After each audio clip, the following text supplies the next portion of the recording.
Today's episode is brought to you by Free Agent Frenzy. It's high noon.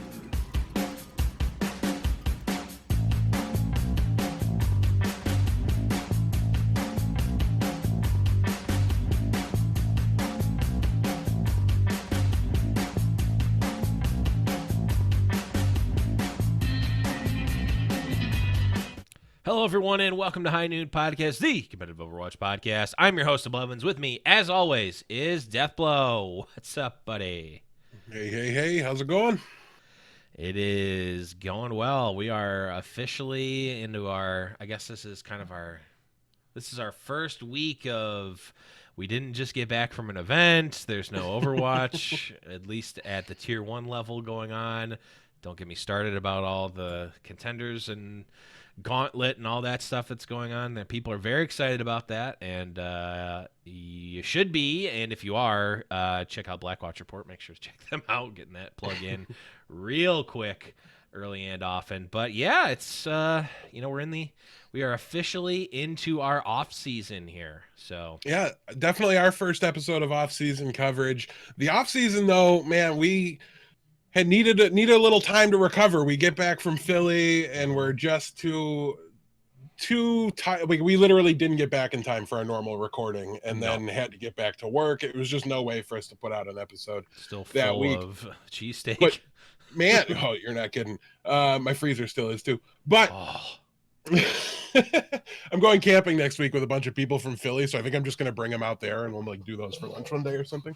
And you're going to make them watch you eat 3 cheesesteaks? Yeah, absolutely. Yeah, I wasn't giving them to them. I just, how good this is. I do. Watch me eat it.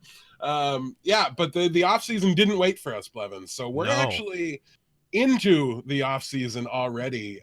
September 30th was the opening of the signing window for anybody with, team options. If they were going to exercise them, that was when they were able to start doing that. They were also to renegotiate extensions with currently signed players, or pick up anybody from their academy teams. We don't have any announcements on those additions yet, because it wouldn't be the Overwatch League if those were submitted and announced exactly when they happened. But moving on, we're actually in the time frame where teams, I'm just going to read right off the roster construction rules here. Teams that have completed exercising all existing contract options may submit free agent player contracts to the league office for approval. Teams may also submit player trades for approval. So trades are on the table. Free agent acquisitions are on the table. Nobody has magic cards for you to trade buttons, unfortunately. It's just not going to work out. But so we're very excited to kind of begin talking about this. And for the first time, I think their lack of prompt announcements was working in our favor, because we got to be a little bit delayed, bring our coverage into it right now, and we've missed nothing because we gave you the drops that happened last week in a timely manner. We've got another list of them here for you today, and then next week hopefully we'll start to get the trickle in of the additions and the acquisitions, maybe some trades, who knows. There's a lot going on, but today we're going to be going through every single team and discussing the contract status of their players, highlighting some of the biggest ticket free agents, and even speculating wildly, and let's be honest, making it up off the top of our heads about where we think these players are going to go, or more accurately, where they would fit well, because obviously we have no idea where they're actually going to go, but we know where they might fit in, or where we think it would be a good fit for somebody to try to sign them. So that's coming up towards the end of the show. We'll be going through the free agent list and the roster statuses, so make sure you guys stay. Yes, we've got that whole document that was actually published by the Overwatch League, so maybe we can transparency. I know we can maybe push the needle ever so slightly back in the favor of Overwatch League and transparency at the perfect time after the season's already ended, and it doesn't really matter when they do it. But really our first tool to evaluate general managers. So I'm pumped. I know there's challenges. I know it's not all their fault that we don't have all this stuff, but this is a step in the right direction. So props where it's due. Thank you, Blizzard. Thank you, Overwatch League, for providing this information, knowing that the community was going to want it, and how confusing. I just think with how crazy this offseason has been, will be, is Mhm. going to continue to be. They just knew that we needed something, right? You needed some amount of information to help make sense of it, and literally help you buy jerseys Yeah, because it's tough. that's a really, I think, a really apt point that I am sure that the Overwatch League offices made the conscious decision as a business move, not just a, you know what, you guys have been great fans. Here you go. We know you've asked for it. Here you go. Or does it? No, you need to have that carrot on the stick, right? And it needs to be going throughout the entire off season. There needs to be something there to keep us in to Overwatch, to keep the fans into Overwatch, because I mean, I would argue even more so than traditional sports, like you're getting the attention spans of the esport fan are very short, probably comparatively. We don't have decades of playing and watching and growing up with this sport to keep us coming back no matter what. It doesn't matter what the Bills do or don't do. You're going to be a Bills fan next season. It does not matter because you grew up with it. It's in your blood. It's part of your culture. That's not the case for a lot of these esports. So you need to start building that. And if Overwatch League went radio silent this offseason and we got one thing for World Cup and then it was nothing, it was all too, like, people are going to be like, oh, hey, League of Legends Worlds is on. Let's watch that. Oh, this was really cool. This is a really cool event. Oh, there's a CS:GO tournament going on. We're gonna watch this. And like, I don't Oh, think. there's a black hole on Twitch being broadcast. What do you? Oh, wait, what? I gotta see this. I gotta see this. The end of Fortnite. Don't By the do way, it. Nate wins. Nate that- wins if you pay attention to that. that, Nate wins. Don't do it. That was a genius marketing play by Fortnite. Awesome. By the way. Yeah, I hate that game, but yeah, absolutely fantastic job on that. But yeah, so like from specifically the Overwatch esports side, like we need something like a little, and there's no draft. Like we talked about this. We talked about this a lot, but we need that carrot, and I think they didn't really do much last off season, if I recall correctly. There wasn't like, I mean, obviously didn't have this type of well, we did have expansion teams and those team true. names. That's so there true. was but that was even news coming out further out. That was further Right. out still. So Oh yeah, that was we that don't was earlier. have a big, I mean, at least like, unless they're like over, if they're over, if they're over thinking how big the like venues and locations of these places are going to be, like in terms of how big, how popular it's going to be for us to know. Like, I don't care where Washington plays. I don't care where, the venue for Florida. That's not exciting news to me as a fan of neither of those teams. So we need something, and this is a start. So hopefully this is the beginning of a informative off season. Because I think it's really, we're at a point now where it's really going to be heavy on, especially since like the ticket sales for all the teams, like they need to make a huge push, in my opinion, this off season to put butts in those seats for this 2020, because this is the launch in my mind. We talked about it before. The first two seasons are almost like the beta of Overwatch League in a way, in a lot of ways. And this is that was the soft launch. This is like, okay, Overwatch League as we see it, as we know it. This is it. This is the launch this year, and everything needs to go well for them. So good on that. Long story short, good on them for putting this out and giving us this information. And I hope this is just the beginning, and we keep getting more and more, because we'll certainly be covering it.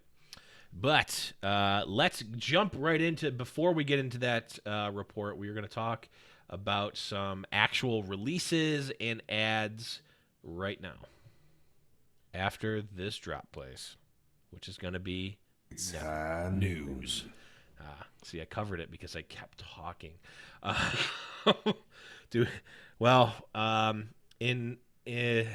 we had our official eulogy last week, and sadly, we did not read the names of all the departed, as we found more more folks were more players were let go. So, Death, why don't you start us off here?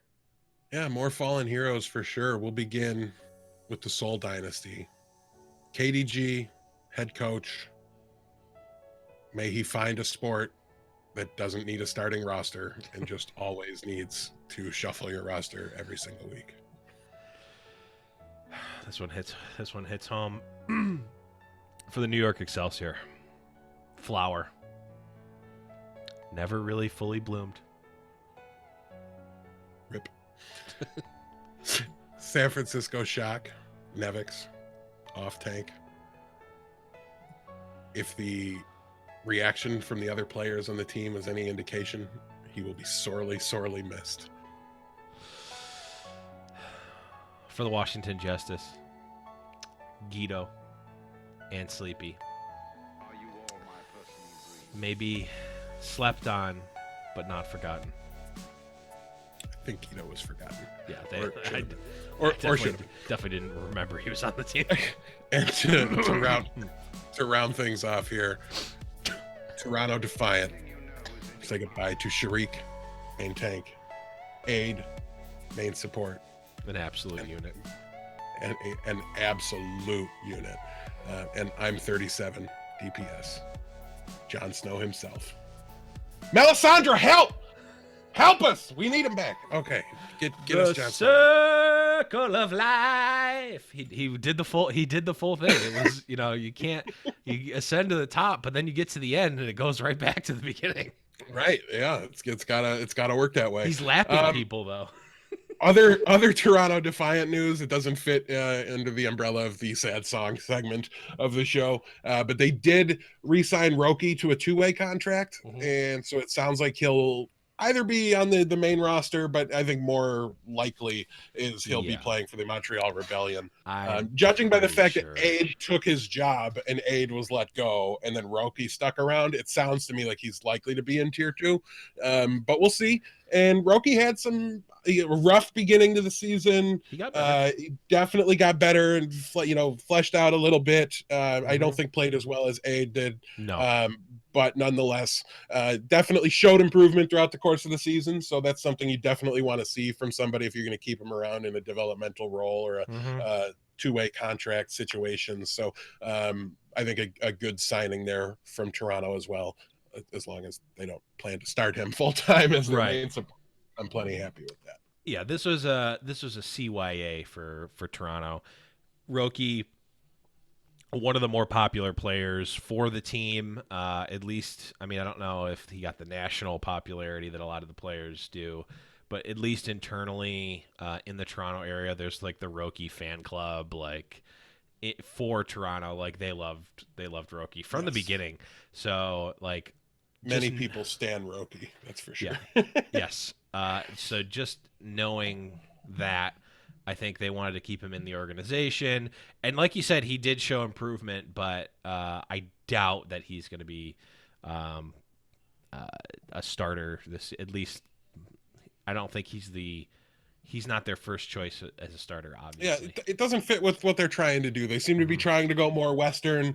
They seem to be trying to bring in Canadian talent where possible, to really be that Team Canada Canadian team. Right.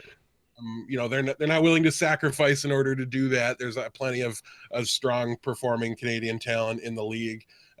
So yeah, we'll maybe be talking a little bit more about some Canadian acquisitions for this team a little bit later down the road. But yeah, everything shaking up for sure in Toronto for the time. I do have to congratulate them on their miraculous recovery, though.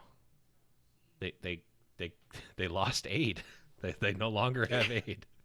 Listen, I didn't think you could just drop Aid, but here we are. It was just that joke wasn't funny. Aid-free Toronto Defiant. Here we are. The joke wasn't funny the first time we did it. It wasn't funny the second time. Hey, but let me tell you, it is funny the third time. We laughed all 3 times, so that to me means it's funny. At least 2 people are laughing at that joke. If people don't realize we tell jokes for each other and ourselves, true, then they haven't been paying attention. If you guys like the joke in Discord, just put @KyleWin and say nothing else. Now it's in the main show. He'll know the meme. Will he though? Yeah, maybe Will not. he? I don't know. Who knows? It was basically a dead meme at It this was. point. Anyway, we love you, Kyle. Uh, Thank you for never realizing what was happening. And just for posterity's sake, if you're wondering who Kyle Wynn is, he's one of the miraculous and awesome hosts of the Blackwatch Report. So all of you Tier 2 contenders, truthers, make sure you check out Blackwatch Report, starring Kyle Wynn and Thorn Rain, who, as far Old as I know, Pumpkinhead. I was going to say, as far as I know, is no longer painted orange, at least for his health's sake. I hope he's not. But yes, let's move on here to some ads for some of the teams. And Yes. we'll start here with the Washington Justice, who have added John Galt as their head coach, previously the assistant coach for LA Gladiators. And he's worked with Annalyn, who's the GM of Washington, in some capacity when she was with the Gladiators as their social media director. I just have the question, who is John Galt? I don't know. I know enough to know that that's a solid meme, and that's it. I don't understand the reference really at all. No, Is it John Wick or something? No, it's. I don't want it to get political because this book is now very much Can't a make political statements. statement. Can't make Political statements. All I will say is that it is from a that line. Who is John Galt is from a prolific philosophical novel, and you can look it up if you really want. The writer of which in today's day and age is kind of controversial. Yeah. That's Are we all back? I'll Can we talk say. about Overwatch again? All No, right, we're so- gonna talk about Atlas Shrugged. Atlas Shrug Off. All right. Yes. Shout out Atlas to Shrugged. Shrug Off. Shout out We to love you, Shrugged. buddy. Yeah. Thanks for the sub. All right. Moving on. The other addition that we do have is the London Spitfire have Hunmaru. Apologize for the terrible pronunciation. Might have gotten close. Phonetically, I did a decent job. Yeah. That's all I can vouch for. Who is now the assistant to the general manager. Sorry, assistant to the general manager. He was previously with the Philadelphia Fusion, according to Wikipedia, as a streamer. I do not know much about the rest of his past. An interesting signing for sure. Some significant openings that team needs to fill after the drops we announced for them last week. Nuss, Birdring, there's starting spots available on this team. So it's going to be a really interesting opening salvo from Hunmaru to see what this team's able to do, who they're able to get to fill these roles, and how they perform. So yeah, definitely a very, very interesting signing there. Obviously, Susie Kim is still there with London, right? I can't confirm or deny that. I'm Not because I working know information that is NDA, but because I don't know the answer. For some reason, I thought she. I'm like, I feel like I was remembering something. Something about her not being, but that's just literally conjecture. So I don't want to put. Yeah. I don't want to put that out there if it's not true. Yeah, I just don't know if what I remember hearing about her was that she got married or if it was just. Anyways, That did happen. that definitely happened. Yes, that was a thing. But yeah, we will. I don't know. Get back to you on that. I'm not even seeing joins as general manager. I don't see anything about her leaving. It's not so. particularly relevant right now. Okay. Anyway. She's moved to a new role, and then team manager Robin became the new general manager. That happened this year. So not the main job, but obviously still one to keep an eye on. Just in general, front offices tend to get treated and evaluated as a big group, because when one goes, they just tend to clean house, and somebody else brings in a whole new staff. So it'll be interesting to see how London proceeds with the new GM help here, and how Hunmaru is able to. Yeah, definitely interesting. Again, I think we expected to see some coaching changes. I think I don't remember. I don't know if it was actually confirmed or if it was a rumor that named Hui, who we have actually had on the show before many a moon ago, who was on the coaching staff for the Philadelphia Fusion, I believe got let go, or there's rumors that he was going to. So I think, we're gonna see more coaching changes, maybe GM changes, maybe they're finalizing up some of the contracts. Maybe they're finalizing up the contracts with the players and they want to do a big batch announcement. But I think, this is the teams, it seems, didn't mean the rhyme there. The teams are going to be making a really big push for this season for all the reasons that we've talked about before, how important this 2020 season is, and they want to have a core that they can rely on for these games that are going to be in a new situation from the previous 2 years. So definitely going to be interesting to see not just the player changes but the coaching changes as well. But speaking of the player changes, let's jump in to the document that we alluded to previously, the team needs and player contract statuses for Overwatch League 2020. Oh, come on, button. I had you ready. This isn't my fault. Oh, let's break it. You just got to start doing it yourself whenever the drop fails. It was my fault. So we're going to go through here, and I'm going to rattle off a team, and then we'll talk a little bit about it. There's a little this was looks like it was posted by Mr. X, so I'll read his little statement as well. But we will start off here. So a few things here to go over. Team option, and correct me if I'm wrong here, Death. Team option means that the team itself, for example, the Atlanta Reign, have the option to renew this contract. They can just say, yes, it is decided that they are on the team. They're on the team now. That's what team option means. Yeah, the player has no say. If the team wants to keep them, they can. They're also free to divest themselves of that contract at no penalty if they choose to. Okay. Under contract means done and dusted. The ink is dry. The contract is signed. The player is on the team. We don't know for how long, but they're on the team. Nothing can be done in this period. Yes, through the 2020 season, the player will be under contract with that organization unless traded or the contract is terminated or what have you.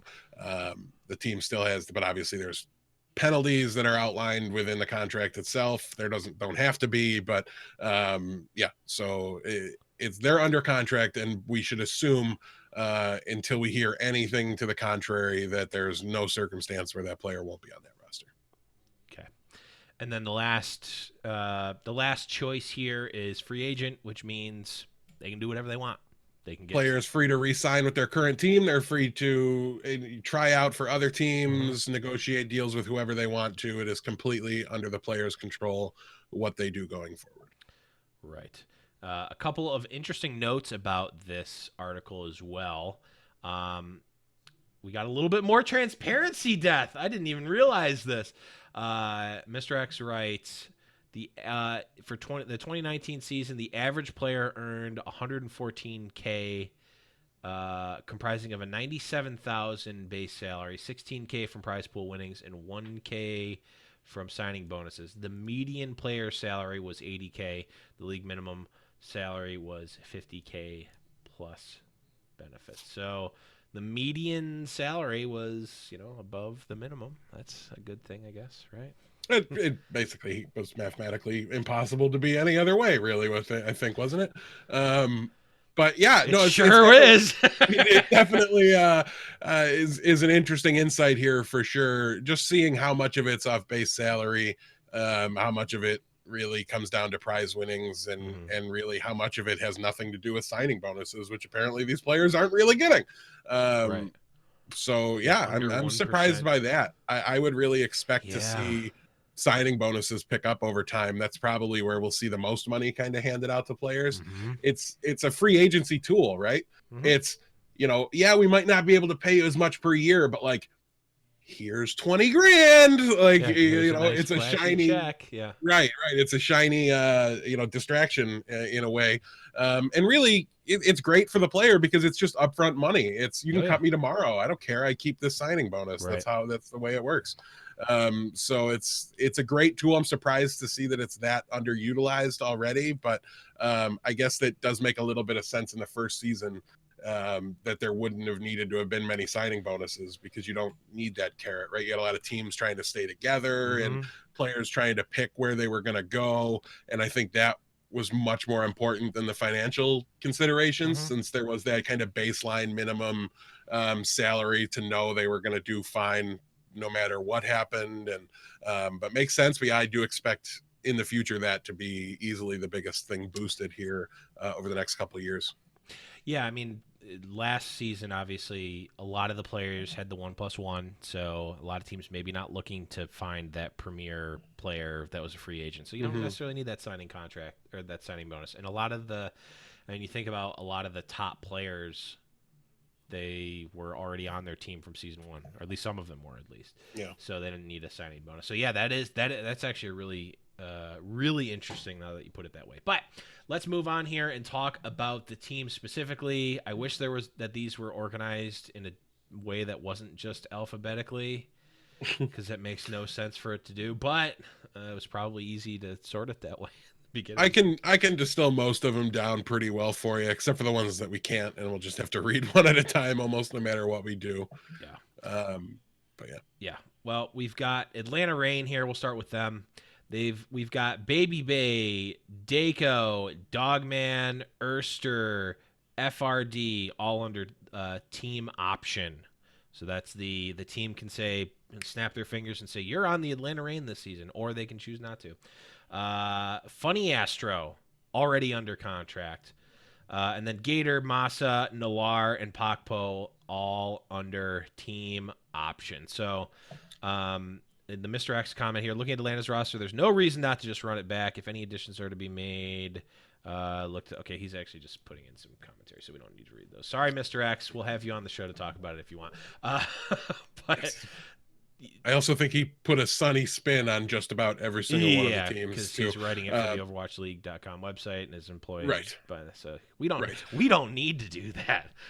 But he's a little bit right here. Oh, it's great for Atlanta to be able to run it back in this instance, in the sense that the only players they need to, or they're going to lose or get rid of, it's completely their choice. So that's always for the team thing, right? That's the ideal scenario if you're a fan of any of these teams when we talk about a player, is for them to be under team option, unless they're Jonak or one of these top players, and then you do want them to be under contract because you don't want them to have the power to leave after the season. But for your kind of middle tier players on the roster, you almost want them to be team options. It's just a little, I mean, is it a pun? I don't know. It's a little funny, Blevins, that Funny Astro's the only one under contract, considering I think he saw the stage the least of everybody on the roster, including Fred, who was a mid-season acquisition, if I'm remembering correctly. So it's a little bit goofy to see that. It's not a negative under any circumstance or anything like that. By all accounts, Funny Astro, who I believe was playing for the academy team for Atlanta, is a really, really strong prospect. So I'm excited to see him go. The only problem with that really is that Masa was probably my favorite main support of the entire season this past year. So I don't know that they need two main supports. Like, if there's a position they don't need to have two great prospects at, it's probably that one. But again, you want to have backups for the team itself. It's the best case scenario to have the best possible players for both your starter and your backup. So it's not a negative on them, but a little bit like when we talked about NYXL and about SF Shock in the last off season, like, make some trades, get yourself a lesser main support, and distribute the talent a little bit would be ideal. But they are trying to win, so who knows if they'll do that. I guess when I look at this, I do expect to see some drops anyways, despite the fact that these players are under their control. Was Nalir pulling his weight? Did he? It's not that he was bad, but I think you can find better. You also have was it Daco, the off tank? There was like a behavioral punishment handed down there. They went to FRD by the end of the season. Playoffs, they were playing Gator and Pakpo together, and I don't think that's a long-term solution, obviously, to play two main tanks. That was meta specific. But so I think they might want to divest themselves of his contract, and probably bring in a higher caliber DPS player. Baby Bay was very strong for this team, performed very well, doesn't have the deepest hero pool. Right. So maybe somebody else to kind of come in other than Nalir would be something I would consider, but they get to make that decision for themselves. So they'll be trialing people, I'm sure, trying to decide what they want to do going forward with these roster spots. And there is room to just add. They don't even need to drop anybody either here. So an interesting offseason for Atlanta, definitely in control of their roster for the time being, and able to build it and sculpt it however they see fit, not incur any punishment. They're in a very, very strong spot after a strong, debut season in the Overwatch League. Yeah, this is obviously where you want to be as a team. It's like, yep, no, we have the team option for as many of our players as we possibly can. They're not losing any of their big players to free agency, though, they had a solid squad. I don't know if I would argue that any of their players in and of themselves would be huge losses necessarily. I mean, Erster obviously is a huge player. There's stars. Like Erster was a star. I think Massa was a star as far as performance, but the other ones are stars because of like personality, not necessarily being elite talent. They're a team that's definitely the whole's greater than the sum of the parts, or whatever that cliche is. I think that fits them very well. They're an interesting one going forward. So Atlanta fans, every reason to be super pumped for 2020. One question I have: if they're under contract, can they still get traded? Yeah. Okay. It's the only way they can. Okay, that's what I figured. In order to trade somebody on a team option, I think you'd have to say yes and then trade. Commit the team option, just renew the contract in that sense, and then you'd be able to move them. Maybe they can move them as a team option, but why would you? The other team's just going to pick it up. Otherwise, they wouldn't trade for them. Right. Exactly. They would just buy them or whatever off of the free agency. Okay, cool. Yep. So overall, I mean, we're not doing ratings here, but I think there's not much better of a spot you can be in as Atlanta. As far as expansion teams go, they're incredibly well set up. Next up here, we've got the Boston Uprising. Aim God, free agent. A. Lamau is a team option. Axiom, Blase, Color Hex, and Fusions all under contract. Kellex is a free agent. Persia, RCK, and Stellar are all team options here. So this one, Boston Uprising, obviously much more of a hodgepodge of the different options. And the first time in this, obviously it makes more sense that the Season 1 teams, who a lot of them did the 1+1, 1 year plus an option to renew. This is the end of that, so we're seeing free agents for the first time here. What are you thinking about Boston? An impossible team to predict. They're not getting their free agents back under any circumstances. Aim God wants out. He's been vocal that he wants out. That's why we saw so much Persia at the end of last year, because they knew they needed to make a decision about what they would do without Aim God going forward. So the free agents are gone.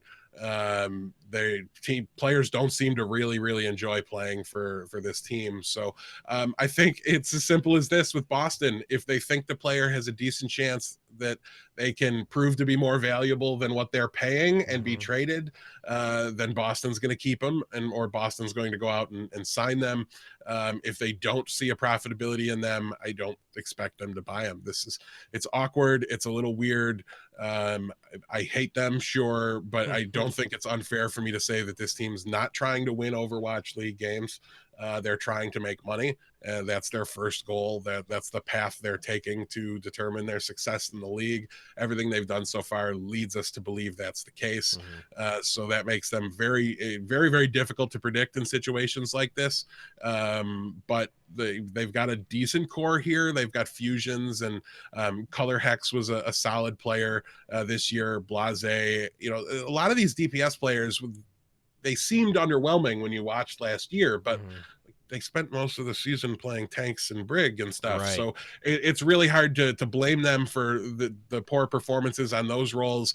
And then Boston was just in complete shambles by the end of the year. It would have been very difficult. So it's good to bring these guys back. I think they showed enough promise. They're worth keeping around.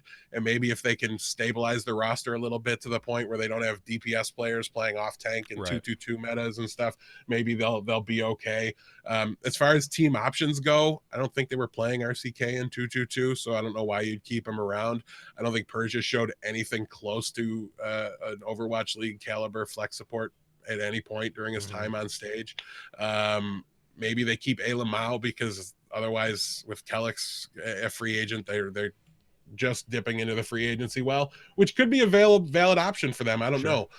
But we didn't see a lot of Ayla Mao. What we saw of him, he looked pretty good to my mind. So I think there's a chance they can bring him in, get a good performance from him, and then flip him, which is the peak of being on the Boston roster, I guess. Right. I'm wondering, and we don't need to go too deep into the Boston philosophy.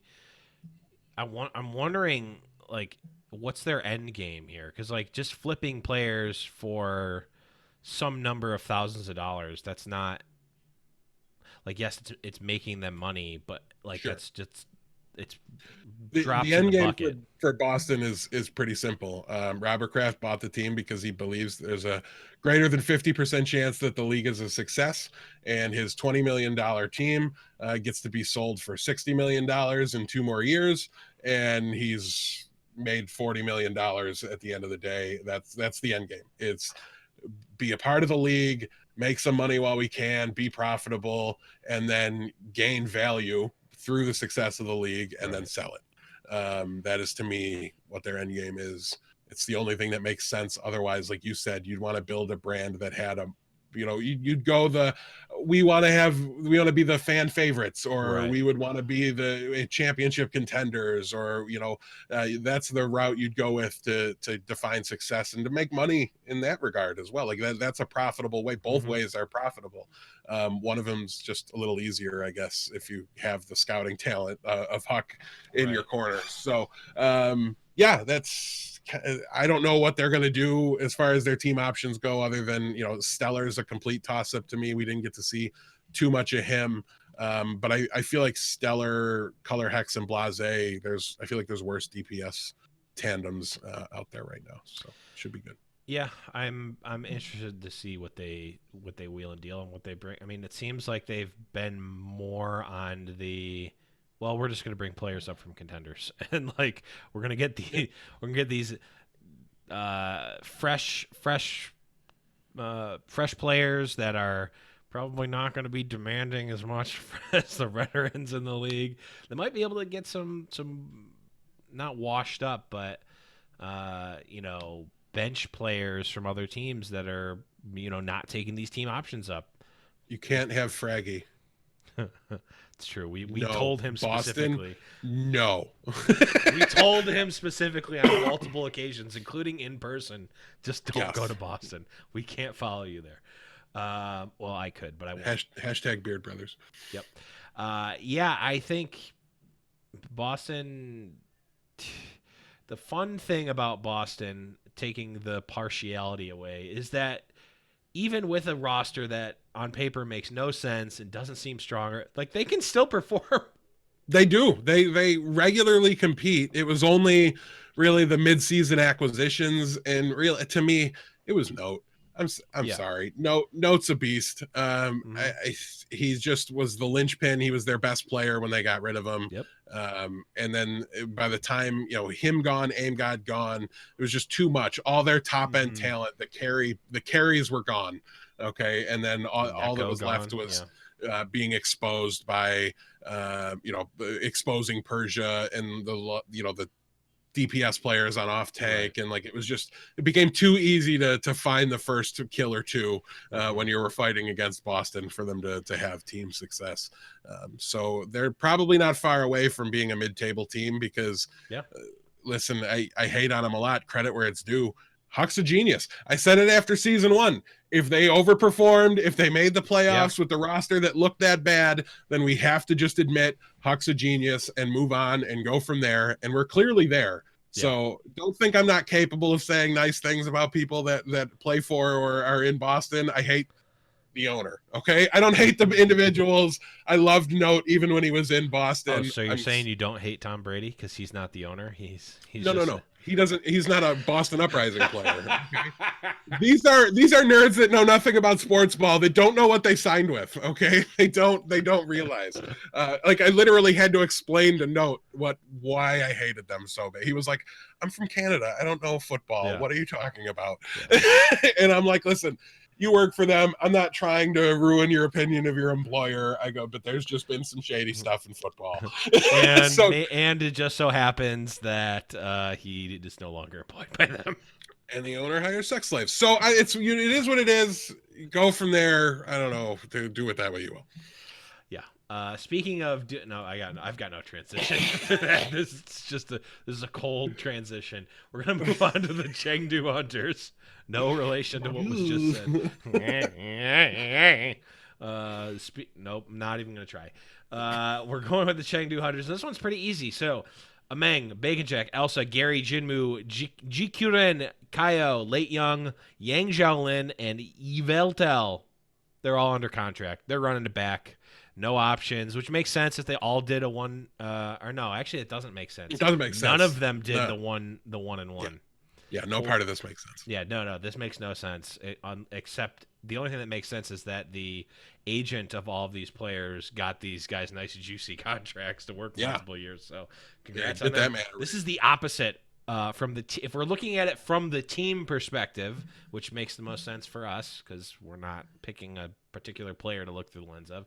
If we're looking at all of this from the team perspective, this is the opposite of where Atlanta is. This is arguably the worst spot. I guess maybe having your entire team be free agents is worse.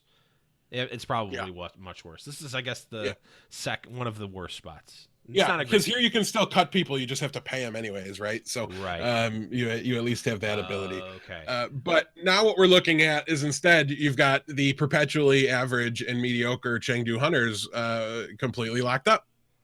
So who are they going to get rid of? I don't know. We have to assume they're not going to get rid of anybody, and they're going to run it back. They got two slots though.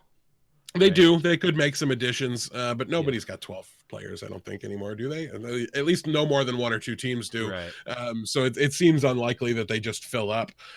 Maybe they're able to make some trades or some deals. Listen, if Stage 4 had gone better for this team, I might have been able to buy in, but they continued to be average when it went to 2-2-2. They played off meta. They refused to play goats. People loved them for it. I'm not sure that it was really any of the players' sparkling personalities that won anybody over or anything like that. So I think the shine's going to be off the apple next year, and nobody's going to really care about the Chengdu Hunters anymore because they're not going to be doing anything super innovative or out of the, super far outside the box. I think when the 2-2-2 may have hurt them and exclusively them, just because that was the one thing they had going for them, is that they refused to bow to goats and didn't completely fall flat on their face for it. So yeah, it's an interesting spot. If I was a Chengdu Hunter fan, I would be a little distraught about this situation. Mr. X says, what a successful season Chengdu had. Well, we watched something else. It wasn't a bad season, but you need room to improve. And if you're not, listen, Houston went out and addressed their biggest possible concern and didn't get better. They stayed exactly the same. Right. And they took what was their biggest weakness and turned it into their biggest strength. And then it just didn't matter. So now, without even that ability to be a little bit fluid and to make one change, the Chengdu Hunters are just going to show back up and go 3-4 every stage. It's not exciting. It's fans should be a little nervous about it. At least there won't be stages for us to know they were mediocre at 4 different points throughout the season. True. I mean, that is true. On the other hand, from the team's perspective, if the fans were happy with what they were doing and the product that they presented them last season, just run it back, and the fans are still on it. Again, winning's not the only thing. I hope you get 11th place next year too. I really do. Yeah, I mean, that's the fans are happy with 11th place, so go get your 11th. Yeah, might as well. Definitely I mean, we've looked at what, 3 teams now. It's interesting to see how different these teams are in terms of their situation right now, and how they're taking this they're taking different approaches potentially. So very, very interesting stuff here. Okay, moving on to the Dallas Fuel. This one's great. Okay, we've got AKM under contract. We've got Closer, who, when was the last time we saw Closer play On stage the whole time. on stage? The whole time. The whole time, of course. He's also under contract. Harry Hook. Who'd you get him confused with? I was thinking, for some reason, I was thinking of Rascal on the Fuel, which he barely played on the Fuel, but I know he's not on the Fuel. Closer's their only main support, so he was out there the whole time. Yeah, brain off season brain is what I'm gonna say. Harry Hook under contract. Mickey. Okay, now when was the last time we saw Mickey get considerable play? 2 years ago. Under contract. Now we talked about Note with Boston Uprising. Best player on this team. The best player on this team was one of the, if not the best player on Boston Uprising, free agent. If there's anybody that you could deal with, it's Note. Free agent. Yeah, classic. Okay, OG under contract. Makes sense. He was a very strong player on their team. Very strong main tank player, other than his awkward not being there for a whole stage. Whatever that was, we didn't get word of it, but I think it was a mental health vacation, which just drives me up a wall as a fan. I'm not a fan of them, so it's fine, but it doesn't make sense. You don't need to take a stage off in the middle of a year. You get most of the year off in the off season. Anyways. But Death, we couldn't possibly understand that. I mean, we don't have jobs where we go to work every day. We don't do wait. And I certainly never get sick of it. It's not a thing. Wait. Okay. Let's hurry up. I've got to go to work tomorrow. Yes, I also do. We've got Taimu, the OG, under contract. Trill under contract. Unco and Unco's also under contract. Last but certainly not least, I mean, the player that we showcased his play. Yes, that also probably last and very possibly least. Almost certainly least. I mean, but think about how much we talked about his performance at the World Cup last year.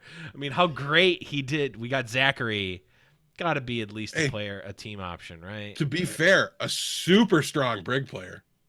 222, by the way, under contract. Yeah, he's under contract.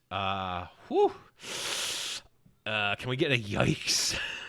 Yeah, listen, I don't know. Dallas fans, I can't believe I'm sympathizing with you, but I feel bad for you. This is rough. If you want to see your team win, I don't understand it. Like I said, Note is to me their best player on the roster. They could have a really, really strong tank line with OGE and Note. Mm-hmm. They need to get Note back under contract, or they're going to be, I think, going down the standings instead of moving up them. So being a free agent doesn't mean Note won't play in Dallas anymore. It just means they're going to have to pay a lot of money that have the opportunity to get him. Why would you want to go back to Dallas? If you were on that team, that you had that very, very middling. Now that I know the contract status of every other player on the roster, I wouldn't want to go back, to be perfectly honest with you. Or what is one reason? When? It's this, and for the podcast listeners, I'm making the universal money fingers sign right now. Yeah, the almighty dollar. Isn't that a Korean heart? This? I feel like that's a Korean heart. If you pause it at some point, it's a Korean heart, I think. But anyways, like, when has AKM proven to be an elite DPS talent in the Overwatch League? Never. Oh, when is Harry? You said in the Overwatch League, I was gonna say on Rogue back. He had his day. He had his day. It was never an Overwatch League. Season 0 of contenders.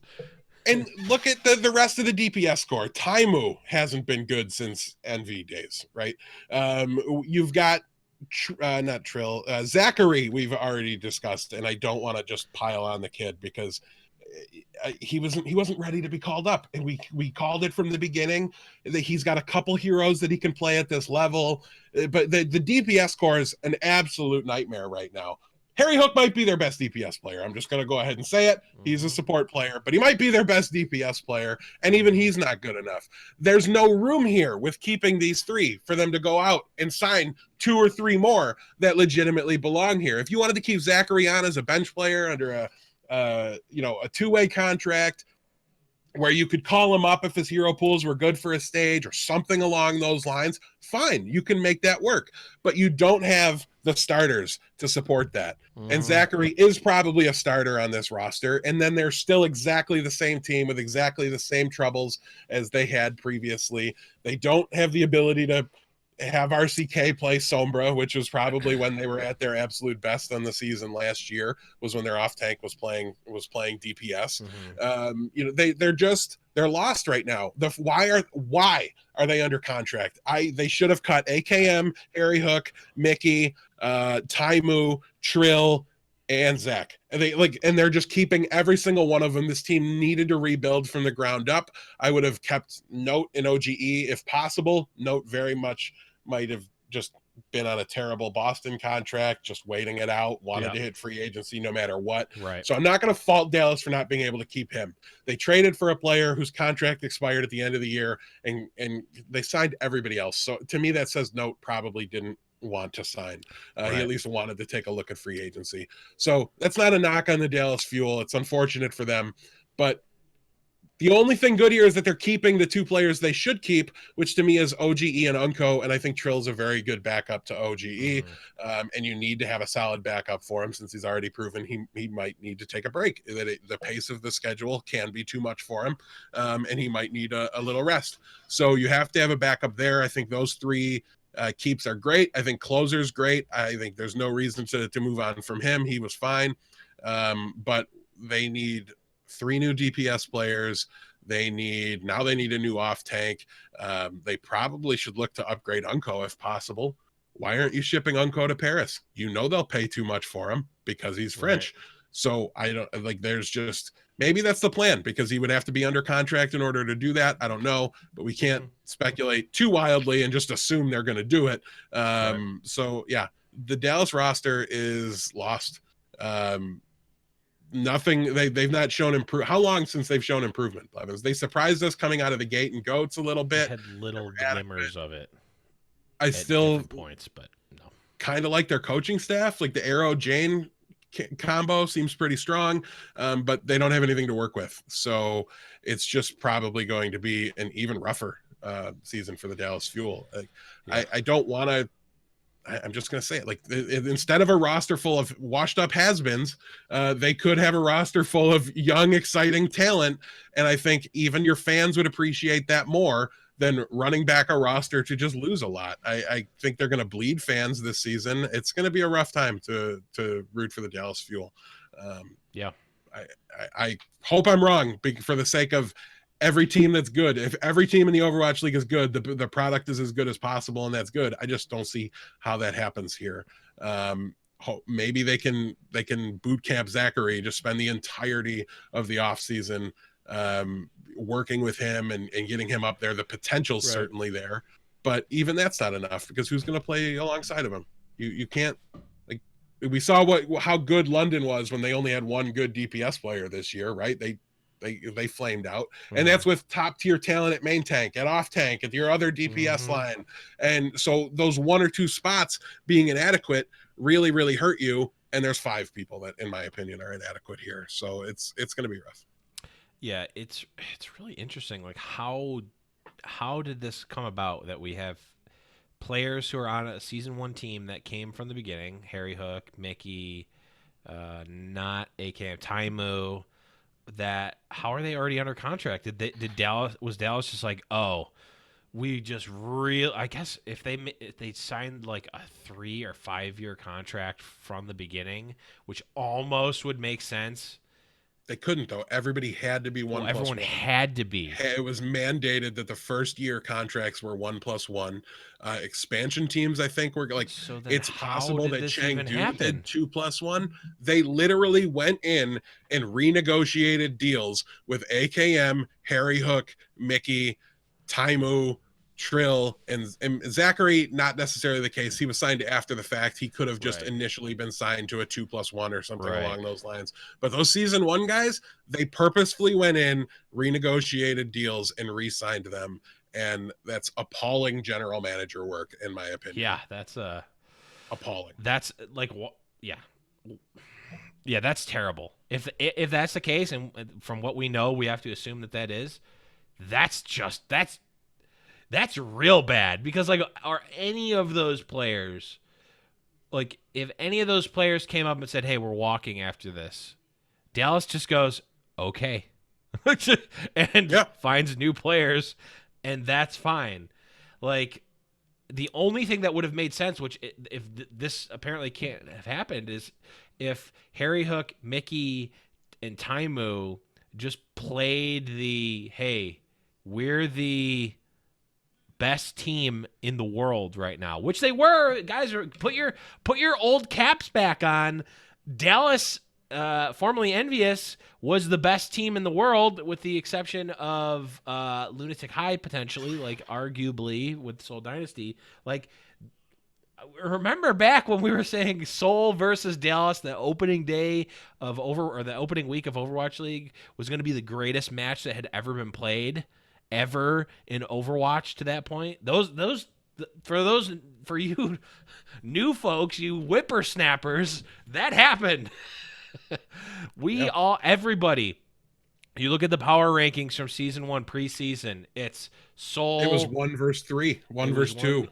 Yeah, it was Seoul, London, Dallas, in some combination of those three in the top 3 for everybody. So, except for me, I had an NYXL number 1. But absolutely, You were right, and very alone in that, by the way. I know. Just saying.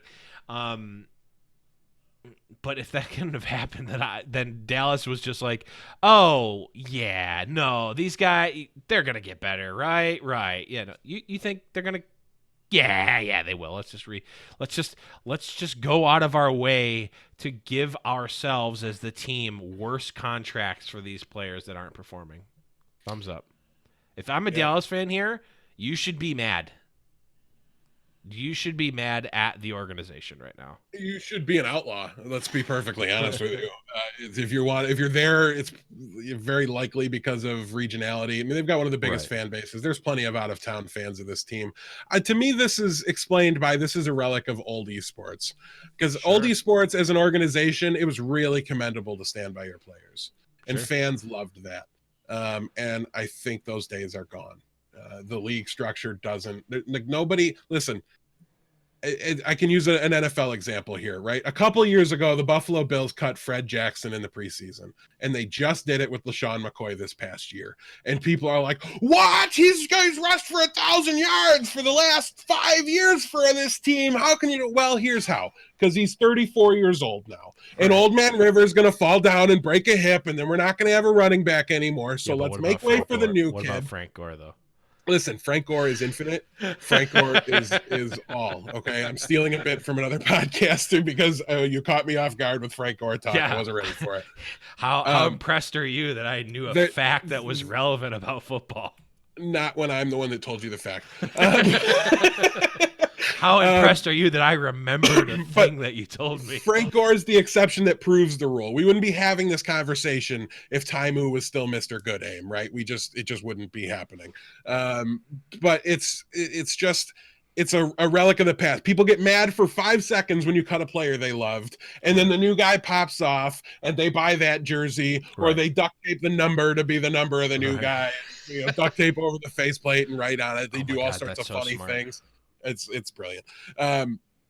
But yeah, so teams need to not worry about the fan love of the players themselves. We're going to be talking about a hugely popular player that got let go from the San Francisco Shock in a little bit. And it's just, it's just one of those things where you just have to be willing to cut bait. You don't owe them anything. You owed them their contract that they signed and they agreed to.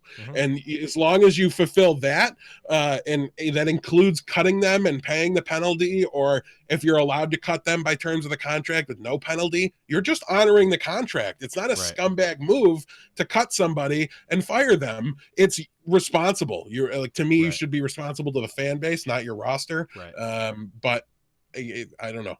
They're clearly going a different direction. I just think it's down. Hopefully, for their sake, I'm wrong. Yeah, we'll see how it plays out. Not looking great on paper, though. Speaking of not looking great on paper, okay, I got an actual transition here. Let's talk about the Florida Mayhem.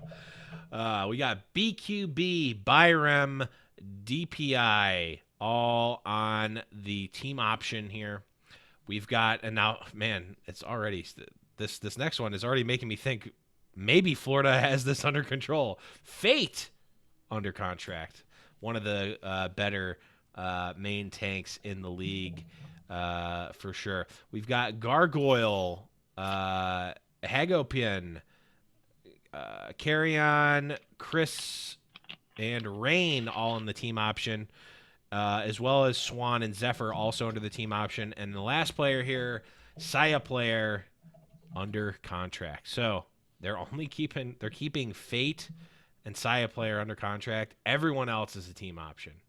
Yeah, committed to the long term, exactly where they should be committed to the long term. They're the best two players on the team, so something is clearly going correct here. The rest of them are out of team option. I expect to see a good chunk of them let go. They were bare hands additions, and bare hands was let go, and that might not be forgivable, but you can reasonably expect them to shake things up. They're going to bring in, new coaches, new general managers. I think they already figured out the general manager situation. I'm blanking off the top of my head, but yeah, they've got flexibility here. I think they're in a really, really good spot.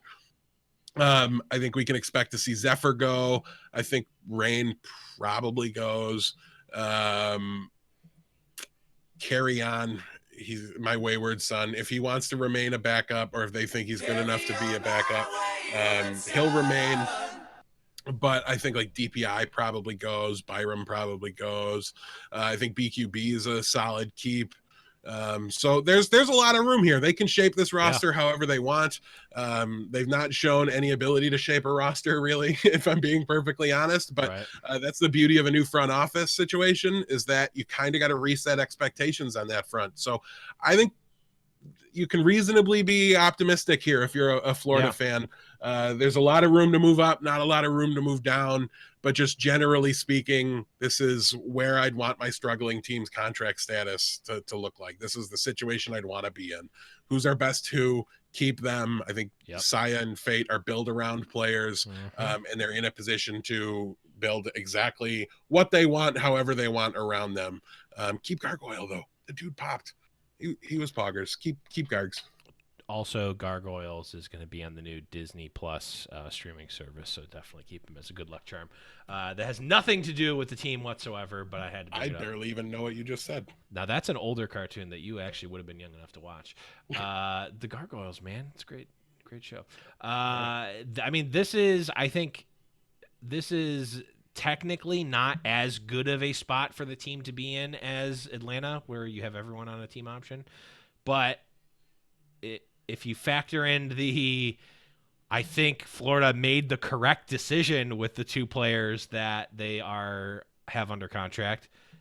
They're in the same spot as realistically better, right? Because they've got their Erster and their Massa locked up, right? They're two that just shouldn't be let go under any circumstances. They're already get to keep them next year, assuming there's the team option at the end of their deal as well. It doesn't have to be, but really solid spot here, and exciting from our perspective too, because we're fairly uninterested at this point. Like you said in the pre-show, your only tie that was left, like you liked them because bare hands and because Tavik. So now that both are gone, like we're completely uninvested in the success here of this team. And they just seem to be in a good spot. Exciting from a content creator perspective, because I expect a lot of drops, a lot of ads, just a lot of movement and shaking and fun things to talk about. But yeah, so they're looking pretty strong here from my perspective. Yeah, I mean, the underdog story is always fun.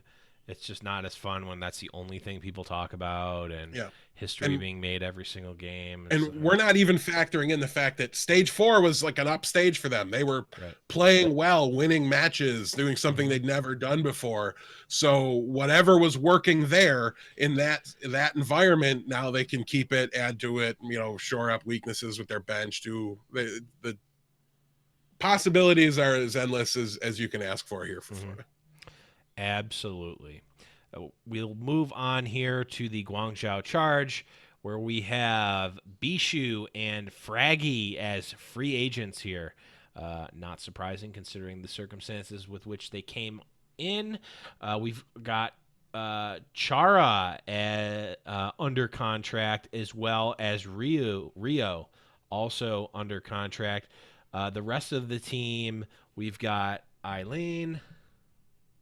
Come on, but oh no, the location of the come on Eileen button. I need to remap it, but come on You're Eileen. ruining my life, Nope, Buttons. You're ruining my life. I did it myself. Eileen on team option, Happy on team option, Nero, Only Wish, Rise, and Shu all on the team option. So again, a hodgepodge here for Guangzhou. Yeah, the free agents, those are contracts they acquired from a trade.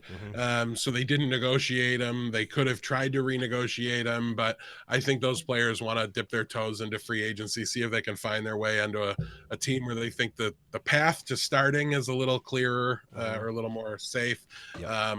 But maybe they do bring them back if those guys aren't able to find other homes. Otherwise, Chara's fine, I guess. I'm not excited there. The players I would really want to see locked up long term is Nero and Shu, and they're both on a team option. So they've got them this year. Great. I think they should really look to sign them to a longer term deal going forward. I would absolutely be building around them if at all possible. Rio's fine. I don't think you need to be overly worried about that. Hotba is a free agent here, and so is Bishu. So there is no off-tank player on this roster at the moment. So that is certainly something they're going to have to address in free agency, whether it be to re-sign one of them or however they want to handle that going forward. Hotba's been bouncing around a little bit. I just think that guy might like to move. I don't know. It's a little interesting to see. But I already know what your joke was. Nope, not doing it. Just don't leave it there. Just leaving it there. I don't like to move either. Okay. I was gonna something about a pot and a kettle. No, okay. That's why I didn't make the joke. But yeah, so they're in a decent spot. Obviously, Happy's another one they could have locked up long term, but all these options are here if they want them. No reason to panic. But maybe listen, they didn't exactly get the finish they wanted from the season, so it's not necessarily a bad thing to not be committed to many people long term. We've seen, look at the difference in value of Carpe stock between the end of season 1 and the end of season 2, for example. So liking somebody now doesn't mean we'll like them a year from now. So they're in a good spot. I think the team option almost seems like, I think it seems better most of the time than under contract, even if it's at this point in time a better player, for the reason that you just said. The only way that you really get burned by a team option versus having them under a longer contract is if they really pop off to the point where they're worth way more than you would want to be paying them, right? And they are just like, well, I'm getting better offers. The other way it hurts you is just if they're not happy. Right. Like if you want them, they don't want you. Then it's obviously a little worse. But true. All right. But if somebody doesn't want to play for you, you probably should just find somebody else. There's a lot of talent in tier 2 and on benches and things like that. Drives me nuts. As you can tell from the Dallas segment, it drives me nuts when teams just stagnate with average or poor quality of players and don't do it. At least Florida was making moves. Like they didn't. Yeah, they were out. trying. Yeah, absolutely. All right, Hangzhou Spark here. We've got Adora. We've got IDK. We have Rhea, and we have Sasin, all under contract. You missed Crystal as well. Oh, I tried to get it. Yes, Crystal also under contract. We've got Bazi, Gushue, or oh no, Gushue is also under contract. Man, I missed a bunch. Yeah, Gushue also under contract. I'm sorry. Bazi, Revenge, and Zijin all on the team option, and there's no free agents here. So a lot of contracts. I mean, this is almost like it's like a mini Guangzhou. They have a lot under contract, but a lot under. So it looks like they have their core under contract, and the rest are on the team option. I mean, perfectly reasonable place for a expansion team to be. I mean, they're putting a little more stock into their players than or into their core players than Atlanta is. But I think it's just about half and half team option and under contract. And you can see without looking at any other rosters the ups and downs of having people under contract. Because last I knew, Crystal was still actively under a suspension from the Hangzhou Spark. He's True. the one that was like AWOL and not Right. reporting to the team and being very Yeah. evasive about when he was coming back. And well, he's back. He's back for a whole nother year. Or he's at least getting paid for a whole other year. Right.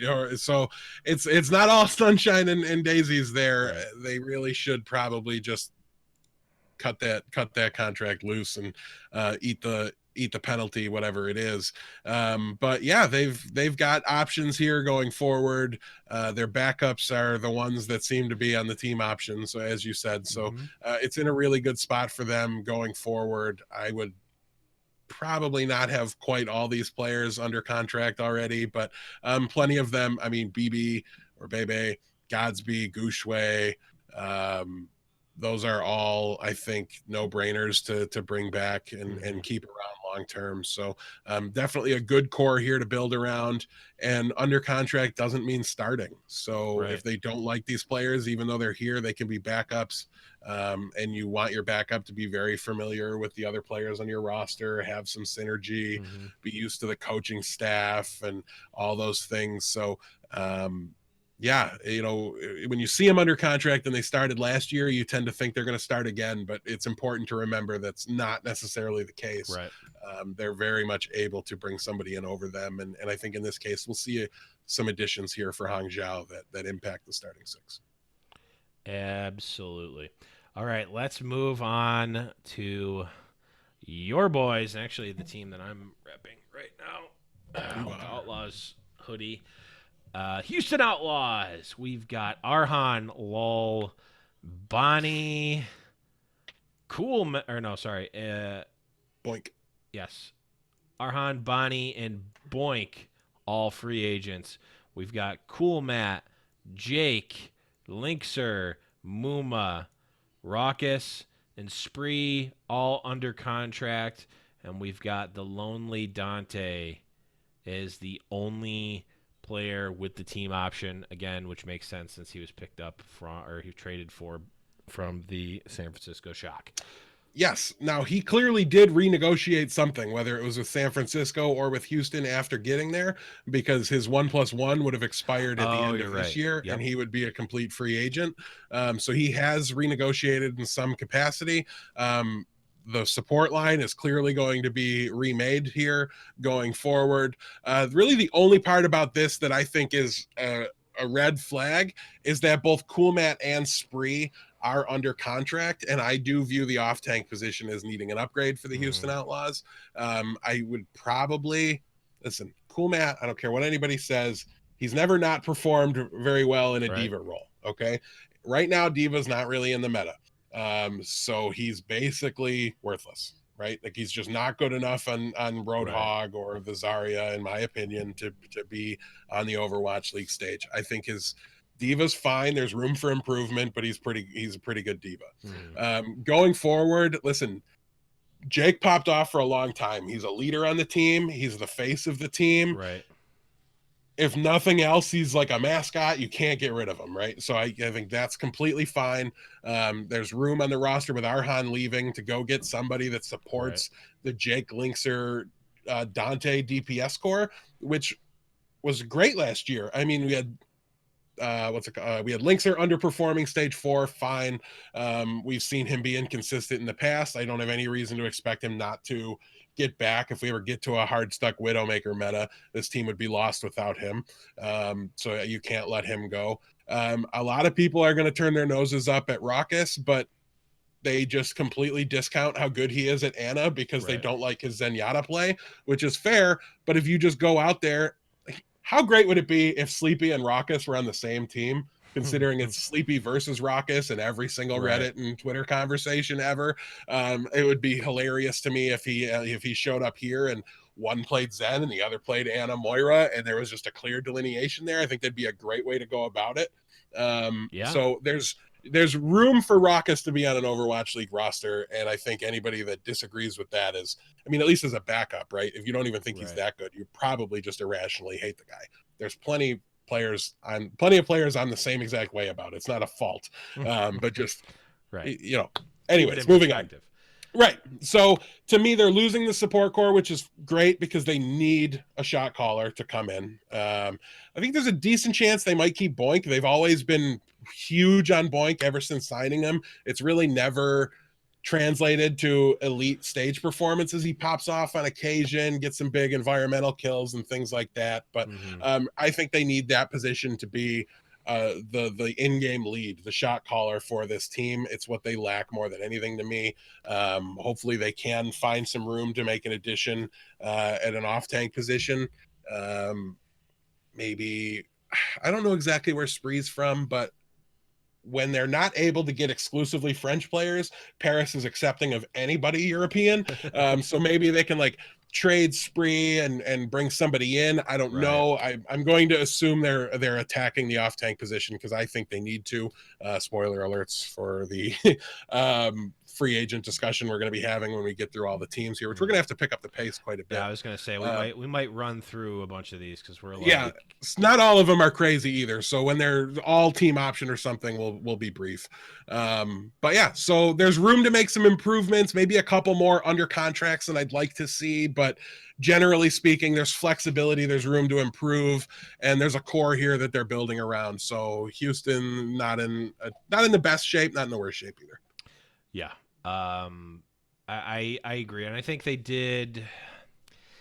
I mean, I do agree with a lot of what you're saying about Raucus, and he is again a team. He's a team, not maybe not a team leader in the same sense as Jake, but very similarly. I think he plays a lot of that same role of being sort of the, you know, a good influence to the team even Mm-hmm. outside of the game, which I They're a think. big team unity family environment Yes. thing, and it's hard to maintain that when you wholesale cut, two-thirds of your Right. roster. So Right. you need to kind of piecemeal it out over a couple of years where you're like, well, Yep. okay, we're gonna let the support line go now, Yep. bring in some new guys, fold them in, and then all right, then we can let a couple of the other guys Right. go in the next year. So maybe it's a longer Well, term build, but I think there's plenty of mobility here for them to move up the right. standings. And it's like Raucus, Jake, all those guys have a very strong competitive drive. Like they have always been giving it, 100% and really wanting to win and really wanting to improve.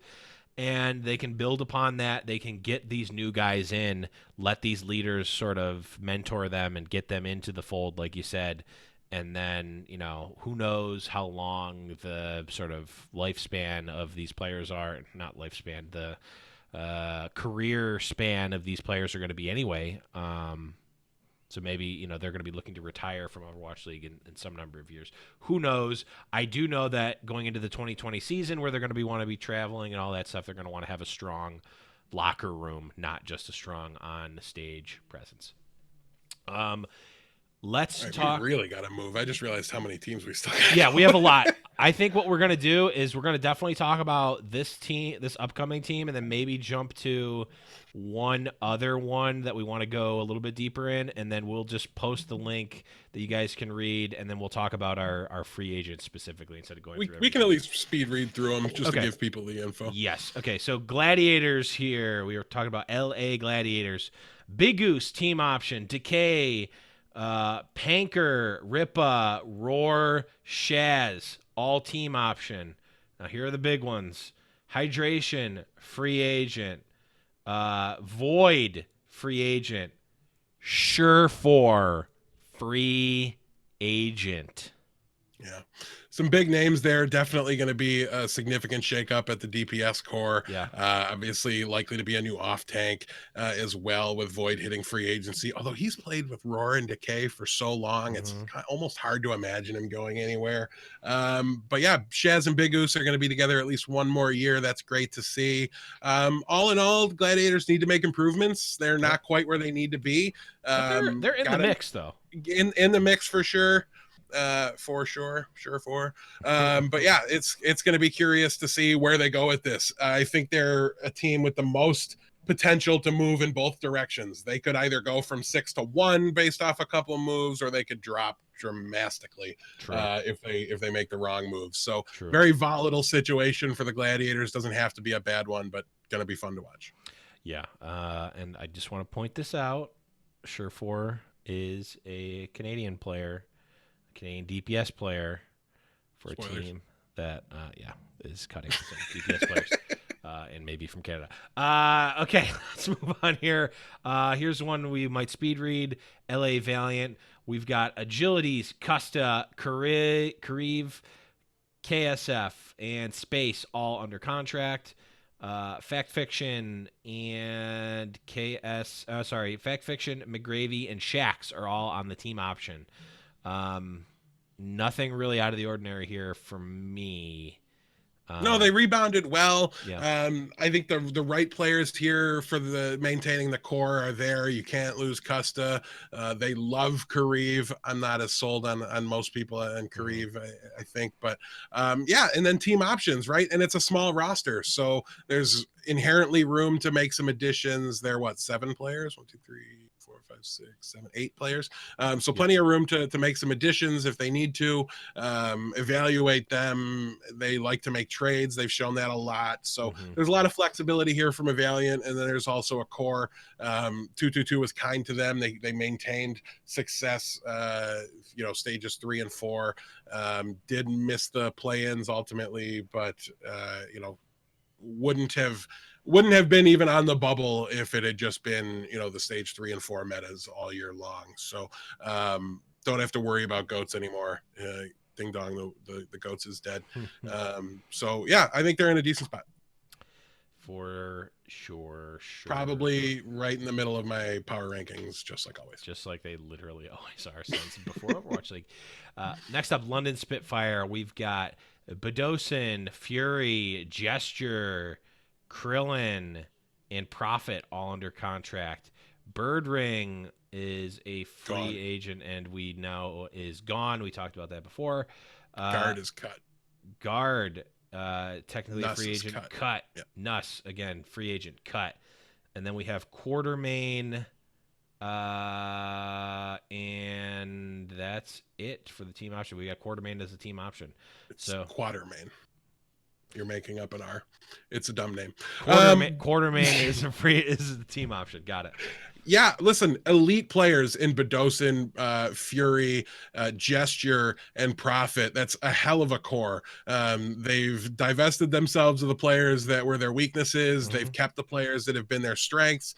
I might not have let Nuss go. I'm not sold on Quatermain being significantly better, but I don't think I don't think it's a game changer. I don't think it drastically changes what this team is. So you also don't need to use him either. And we know. Right. So yeah, they're in a really good situation here to make some big splashes. I think I'll be naming somebody to go fill Birdring's spot that I think takes them immediately back to the top of the pack to be considered championship contenders, if not favorites. So yeah, they're looking to get back to being champions again after they were in season one. And I think they're well on their way to at least being popular contender picks going into the season. Mm-hmm. Absolutely. So we've got next up, we've got NYXL. And we have everybody is under contract with the exception of Meko and Flower, who we announced before is cut. So Meko is a free agent, but we have SBB, Pine, Nene, Mono, Libero, Jonak, and Animo all under contract. Why is Pine under contract? I love Pine, but he didn't see the stage at all in season 2. Why does he have a freshly minted contract for a whole year? I don't know. They might have redone it after season 1, which would be the only time it would have made any sense to me. How you ink that deal? Make sense. How you ink that deal and don't ink Meko to a deal, I do not understand. Meko is going to be a big gaping hole in this roster once it's announced that he's leaving. They haven't announced that he's gone, which means they're still trying to re-sign him. We will see, or at least that it doesn't mean that. It tells me that. That's what I'm choosing to read into it, to be clear. But listen, I know people were down on them last year. I think people were honestly literally insane to have been as far down on them as they were in the regular season. People were talking about their slow starters in patches, and they hadn't lost 2 games in a single stage in a year and 3 quarters, unless you count sandbagging in stage 4s. And we don't. This team has got just a ton of talent. It's a matter of using them and motivating them and focusing their attention and getting the most out of them at the right time in the season. That's their problem. A couple shakeups here and there, some bench pressure, sure. Get rid of Flower, fine. He did literally nothing for you.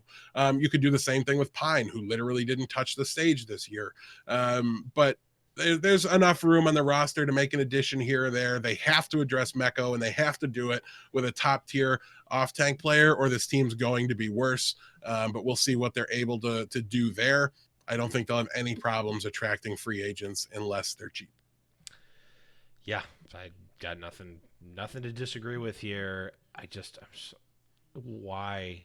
Like, nothing against Pine personally, but why in the world are you like under contract having a player who you just did not play? Because the air freshener merch is too strong. It is, except they gave it away for free, so it's not even okay. It's called the Lost Lead, Blevins. We'll explain that later. That's true. I get that. Next, we've got Paris Eternal, Ben Best, Hip or Heap or Hip, Nico, and soon all under contract.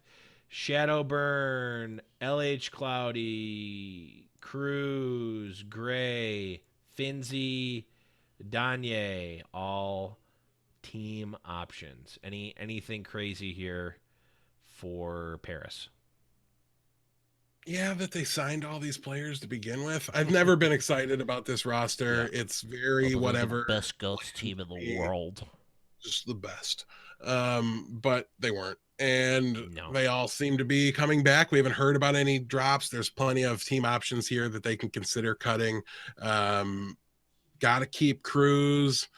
Probably got to keep Finzi around. He was pretty strong. I think they need better main tanks. I think they need better DPS options. Soon as I think perfectly acceptable for the hit scan player. Shadowburn is too hero pool dependent. There's no star power here. It's not that almost even any of these guys are just completely inadequate and just out of place in the league. It's that as a team together, they're just very lackluster. There's nothing to be excited about here unless you are the Paris Eternal and the only thing you care about is them being French. And in that case, they've got it in spades. But just don't see the prospects coming in. It's going to be a rough go for Paris until they break out of this national team mentality, this regionality. They let it go. It's literally it's a weight on your ankles dragging you down, and I don't know. Better shape than Dallas. That's all I can say. Better shape than Dallas is not a very high bar, to say the least. No, then they won't be a dumpster bottom tier team, I don't think, because there is enough talent here that they're going to find metas where they're adequate and okay. But this isn't a playoff contender when I look at this list of players. Yep. So, all right, we've got Philadelphia Fusion. They are signing Boombox, Poco, and Sato under contract right now. We've got Elk, EQO, Kib, and Neptuno all under the team option. And we've got Snillo and the big one here, Carpe, as free agents. Kind of crazy. What was Sato's status again? Sato's status is under contract. Moving on. Okay, great. No, they should be moving on, but they're not. That's insane to me. Just FYI, Fraggy is a free agent. And Carpe won't be there to hate him and keep him off the roster. It's a match made in heaven. You can go return to being a playoff team by going back in time a year and a half. Yeah. Congratulations. Listen, there's a lot to be interesting here, specifically and kind of unrelated to the current roster. Boombox under contract. They have Alarm on their academy team. He's thought of by just about everybody to be the best flex support player in the tier 2 scene. So are they going to call him up? They have exclusive rights to him. We haven't heard any word of a signing, but again, we haven't heard word of any signings. Right. They're losing both of their hit scan players. They don't have things locked up here that they need to have locked up. Instead, they've locked up the things they should be letting go. And I just don't get it. Boombox is good. I don't personally think Alarm has to be better than Boombox. He's certainly a more exciting prospect. So maybe the goal for 2020 is to bring Alarm up, start Boombox, use Alarm in a couple cases. If he continues to pop on stage, transition it, trade Boombox mid-season, something along those lines. So that doesn't have to signify anything about their plans with Alarm, but it does kind of hint towards them a little bit. It's a team headed in the wrong direction when I look at it. I can't get excited about this. EQO being around is going to be huge for them, but I don't think he's like a hard carry kind of a DPS player. That's Carpe. So now they need to go out and find themselves another Carpe, preferably a better one that can erase the mistakes that their terrible main tank player is going to make, and kind of go from there. Thankfully, the support line's still intact. There's enough pieces here. It doesn't have to nosedive on them, but losing Carpe is a lot to lose. So yeah, we're going to have to expect them to make some significant off-season acquisitions. Yeah, losing their star power almost entirely, not a great. I mean, he's not necessarily lost, right? He's a free agent, but man, he's going to be I think a hotly contested one for sure. Well, thankfully this next team's super easy, Blevin. So talk to us about San Fran. San Francisco Shock. We already talked about Nevix is cut. The rest of the team is under contract. Architect, Choi Ho-bin, Moth, Rascal. They're not cowards. Sinatra, Smurf, Striker, Super, and Violet all under contract. No one else is needed. We won. Go again. 2019 champs are running her back. Go again. Soul Dynasty here fits highly illicit. Jexy, Marvel, Michelle, all under contract. We've got Fleta on the team option. And then we have Zumba, Toby, and the man, the myth, the legend himself, Ryu Jaehong, all free agents. Could the dynasty be broken up? I think they are, right? Don't we know for a fact Toby was let go? I think we said that last week. So we don't know for sure that Maybe. Jae Hong won't be back. I almost tend to think they're going to work out a deal with Jae Hong. Very important to the fan base. I don't think there was a marginal difference between Toby and Jexay, and I think Jexay has more upside. He's a newer prospect, so you like to think maybe there's the ability to bring him up a little bit. So yeah, Zumba, see ya. That's fine. No loss there. Yeah. So they're in a good spot. Listen, this roster just needed to be solidified and to play as a 6 for 4 stages and 40 matches or whatever it was, and hit the playoffs at full speed instead of limping into it with an awkward roster that's never played together more than a couple maps here and there. Their head coach is gone. That's the big thing. That's the big thing that's going to make this team better.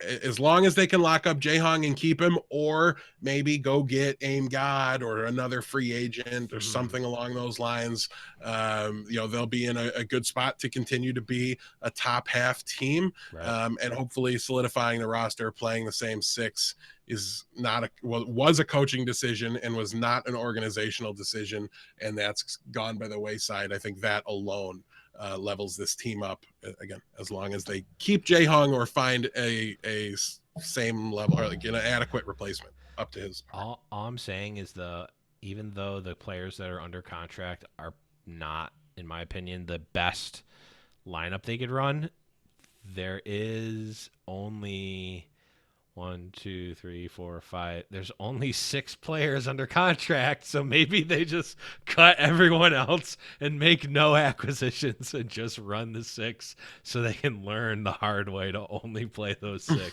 Well, they have to have 8, so they can't completely save themselves from themselves. So they signed Jae Hong and Fleta. Boom. Too, right? Yeah. I was gonna say they got to keep Fleta. Their best 2 can be locked up. So yeah, it's Jae Hong might not. Interesting team to watch, and a team that, in my opinion, will always have their complete pick of the free agency litter. They can pick and choose what they want out of Korean contenders because they represent Korea. They're the only ones that do, and nationalism is very strong in Korea. So I think players want to play there. They get to just pick and choose. So I think they're in a great spot, if for no other reason than they get to do almost whatever they want with the contenders Korean talent pool. They get to do that for sure. All right, we're coming closer to the end here. We're going to talk about the Shanghai Dragons. We've got Koma, Diding, DM, Gaguri, Luffy, and Youngjin all on the team option. We've got Izayaki and Envy under contract, and we've got Gamsu as the sole free agent. Oh, we've also got Dia here as a team option player. So, again, kind of a hodgepodge. Gamsu, I feel like, is one that they would probably want to pick up. But besides that, everyone else is under contract or in their control. The other players they signed or traded for, I should say, Izayaki and Envy, they inked them to deals, and Envy may have been inked already to a longer deal, except for if we look at Toronto Defiant, spoiler alert, the whole team is on team option. So that tells me he got the same deal everybody else did. It was 1+1, and he's re-signed with them. Gamzu, I think, wants to hit free agency. He made a big impact for the Shanghai Dragons team. He elevated them a little bit. He might want the chance to see who's going to pay him what. That would be a loss for the Shanghai Dragons if he got let go or walked. Dia, you can let him go. You didn't use him. You're not going to need him. Let him go. I think Izayaki, Luffy, and Koma is a solid support line. Did more than enough for them. They just need to be a little more disciplined. Maybe let Youngjin walk. Get yourself another DPS player that can pop off. But honestly, your Ding and DM combo is going to be doing most of the heavy lifting. You just kind of need that specialist, and Youngjin a little bit is that specialist. So he might be a perfectly acceptable fit there. It's going to be a matter of kind of keeping it together and hoping to build on it. The late acquisitions of Envy and Izayaki, I thought, leveled them up, and they just didn't get time to bring them to full power. So Shanghai is going to keep a lot of the same and maybe make a notable addition here or there that can shake things up a bit. But it's going to look mostly like the same team. Yeah. And I mean, they obviously made big improvements from season 1 to season 2, but even just during the season, it really kind of seemed like, they had that pop off stage in stage 3, kind of floundered a little bit in stage 4, but they were definitely showed at least flashes of being really powerful. So a lot of room to improve here and maybe trim a little bit of the fat from the Shanghai Dragons. As you alluded to earlier, the Toronto Defiant got the whole team on team option. Of course, we talked earlier about aid. Toronto declining to keep that team option, as well as Gods. Aid Gods. I'm 37. And Roki is Sharik. a two-way player, and Sharik is also cut. But that means we've got Yakpung, Neko, Mangachu, Logix, Ivy, and Gods. No, Gods is cut too. Yes, so those players all on the team option. Roki is a fallback from his team option as well. Roki also fallback. So really, I think more. I'm trying to think. Is there another team that's more open than this right now than the Toronto Defiant? No. So arguably the most exciting team from the offseason, all biases aside from our side, literally the world is their oyster. They can do whatever they want. They can decline the option, which we've seen on a lot of these players already. They have a lot of room to add players. Maybe a Canadian player, maybe a Canadian DPS player who played on the LA Gladiators. Who knows? That would be cool, though. Get Surefour in the black and red. I would love it. But yeah, I mean, it's almost too much to analyze in terms of what they could go because we don't know. Like we don't even have any hints as to what their core is. I would think Mangachu is probably in their core. Neko, I would say, as well, probably their best player. But everything else is everything else is on the table, and I think that's probably what they're doing. We saw the players that they weren't going to work around. Everyone else is probably an option of some sort, and depending on who they can wheel and deal for, we might see some of these options declined as we see some players get picked up too. Absolutely. Okay, moving on here. Last two, we got the Vancouver Titans. This one's super easy. Everybody is under contract except for Rappel and Tizzy, who are team options, and those were essentially bench players all season, except for obviously Tizzy was a very, very late addition who took over the starting job in the playoffs. So it's going to be interesting to see that race, Tizzy versus Bumper, but otherwise they were pretty happy with the way the season went. Yep. Really no reason to be otherwise, except for the one match right at the end. Obviously didn't go the way it was, but you don't blow everything up because you lost in the championship round. You learn from it. You go again. This is a team with a championship history in tier 2, and they want to replicate that in tier 1. Yep. Running it back. Last team is the Washington Justice. Ado and Arc are free agents. Corey and Elevote and Lulsish all under contract. We've got Guido as a team option. We've got Hyunyu as a free agent. Janice we saw is cut. He was a free agent. Sansam, I believe, also saw cut. Sleepy cut. Yep, Sleepy cut, and Stratus also. Stratus was locked up. Stratus, they announced actually today, it should have been at the top of the show. They inked him on a 2-year deal. So he is under contract through 2021, is my understanding of the tweet. So Stratus not going anywhere. I'm curious to find out who signs his sunglasses, though. I mean, the biggest one for me here, Corey, their breakout star of stage 4 under contract. Get him synced up, and I mean, literally anyone else can be replaced. Arc though. Oh, that's brutal. I think that was probably under his volition. Yes. He joined because he liked Janice and Wizard Hyung. Right. They're both gone. Right. He was probably very difficult to sell on staying there. Yeah, I don't know. Maybe Arc to London? Oh, can you imagine? No, who was it that needed it? I don't know. Anyways, hey, he could still go to London though. Maybe add Arc and Carpe to London, and then that's terrifying. Let's not do that. Nobody tell London they can do that. Don't tell them. That would be pretty crazy. Okay. Yes. We're rapidly approaching a 2-hour show when I thought this would maybe be one of the Yeah, I shortest thought we were ones. going a little slow at the top, but Yeah. it's okay. I'll just read right through this list of free Yes. agents because they're going to start getting signed and it could get crazy and then we lose the ability to say it already. Yes. The big free agents that I see and where they fit, I'm not providing you explanation. This is We already just a kind team of I did some think. explanation. Right. Some of them we've already talked about, but this is just a team that I think they'd fit well in. I'm not predicting they go there. I'm not making any claims about anything. I just feel like they would fit in. Some of them, maybe. Yeah. Mecco. I think the Gladiators or Guangzhou would level up tremendously from signing Mecco. I think those are perfect fits. Carpe, Spitfire, talked about it. Bing, bang, boom, done. Bring home a championship. Surefour, Toronto. Toronto loves Canadian players. They aren't even stretching or reaching for this one. This one is a star player in this league. Yeah. It's a no-brainer fit for me. They want him. He's looking for a new home. Makes perfect sense. Yep. Note, another Canadian player. Toronto makes a whole lot of sense to me here. They just let gods go. So they're definitely looking for an off tank. It fits. I think Houston's another very viable opportunity here. But again, they're carrying 2 already. So Toronto is more likely in my mind. Aim God, again, if Jae-Hung goes, there's the opening in Seoul. Aim God doesn't want to be on a Moneyball team. He wants to be on a team with talent and a chance to win and succeed. That's the impression I get. Seoul makes a lot of sense. Void. Listen, Mecco's gone. NYXL. It's a decent fit. That would be a spicy signing. It's a Korean player. You can't accept Western players into that NYXL roster. It just wouldn't make any sense.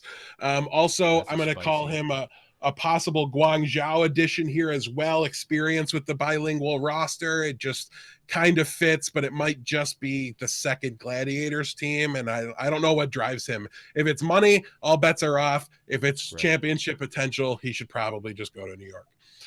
Nuss, I don't know. I feel like he's undervalued. So I threw him on Boston. It's really hard to say with with this particular player. I don't know his ability to communicate on a bilingual roster. I don't know his role as a shot caller on the team. Things like that. It's a little tough to say. Nevix is another one here, obviously leaving San Francisco. I think he's obviously going to want to stay somewhere he could probably go to a bilingual roster. There was a lot of Korean players on San Francisco. The team loved him though. Okay. The players were crying on Twitter about the departure of this player. So to me, that screams Houston. If they are going for an off-tank situation, that family, that kind of environment, it just seems to line up. Dallas is another option here. I think it has to be a Western roster. Nevix, if you want to win, just run away. Ryu Jae-Hong is an interesting one. I think there's a very real chance. I've already said that he just stays put with Seoul. Otherwise, I think Washington could be a really interesting fit for him. That would be very interesting. Really, really interesting. There's a lot of teams that could upgrade at flex support, but not a lot of them that have cut flex supports to open up the spots. So it could really, with flex supports, I think they could go almost anywhere, and it wouldn't surprise me. I'm thinking Izzyaki going to Shanghai when nobody would have thought they were looking for a new flex support at the time, kind of a thing. We could see something similar. Jae-Hong's one of those names. If you get a chance to get him, you should probably just get them, right? Worry about the rest of it later. And then Gamzu, Washington needs a new tank line. They do have Elevote and Lulsish coming in, but those are unproven talents. Why not go out and get yourself a guy like Gamzu that's going to really solidify things? Maybe he doesn't have the high end upside of their current main tank situation, but there's so much unknown there. It would seem irresponsible to me to not bring in somebody else and to just leave themselves on the wing and a prayer that those two with their prior experience are exactly your answer, right? Because it's the entire success of your season. If you're wrong about your tank line, I don't know, in those two players, it's it. 2020 is over, right? Just pack it up. So yeah, and we've seen how bad a team can be in Washington's jersey when they just have a bad tank line. So I don't expect them to cheap out or just go with the two they have. I think Gamzu fits in there. Also, Philly, wake up, sign somebody that's not Sato. Gamzu's available. Wake up. At him. Grab a brush and sign a little Gamzu. I had a coughing fit. I don't even know what joke you just made, but I'll presume I liked it. And go. It's true. It was a System of a Down, a really bad. System Oh, of that a I Down did joke. like it. It's fine. I liked Wake it. up. I like bad Yes. jokes. It's true. Yeah. Long and short of it is now our predictions are on tape and can be cross-referenced, and we can be lauded as geniuses, or you can forget that we did this. Well, my predictions are on tape. I agree with all of them that come true, as well as some other ones that you didn't talk about, but we don't have enough time to go through them. We So let's sure just don't. assume that whatever happens is what I predicted. But guys, thank you for staying in for the long haul. Man, if our off-season episodes are going to be like this, then you guys are in for some shows. I certainly was not expecting this, but let us know what you guys want to see or hear. We're, really going to be going with the flow, seeing what happens in the off season, and I don't necessarily expect the same clip and the same format. Obviously, we're not going to be having tournaments to talk about, so let us know what you would like us to talk about and do, and we will see what we can do. And otherwise, we're just going to see what comes up and go from there. But, Death, anything else before we go from this one? We don't have any time for anything I have left. Let's just get out of here, All friend. right. We're leaving, guys. Thanks, everyone, for watching. Make sure you check us out at highnoonpodcast.com. You can check us out everywhere. High Noon Podcast, YouTube, Spotify, iTunes, all the like. You can also go to patreon.com/highnoonpodcast if you would like to support us. All of that does help as we go to grand finals and all this other great stuff. Sure, we're going to be talking about World Cup coming up soon, as BlizzCon is coming up very, very shortly. Still need to get my plane ticket because I'm an idiot. But guys, thanks everyone for listening. For Deathblow, I'm the Blevins, and remember, it's high noon. Got his boots and he put on his hat. He threw the coin away that same day.